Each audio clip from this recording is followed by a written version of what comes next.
Wie kommst du durch jede Krise hindurch? Wie schaffen wir das?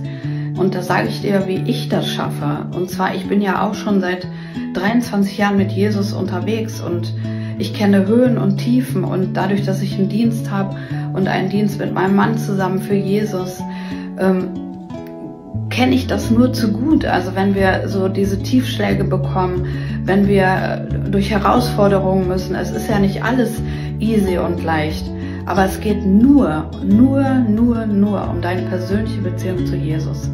Es geht um deinen persönlichen Dialog mit Jesus. Dann kommst du durch alles hindurch. Du kannst weinen, du kannst auch schimpfen mit ihm, du kannst auch mal alles rauslassen, wütend sein. Mach das alles ab mit Jesus. Mach alles ab mit Jesus. Bleib mit Jesus eng verbunden, bleib mit Jesus im Dialog. Du kommst überall durch.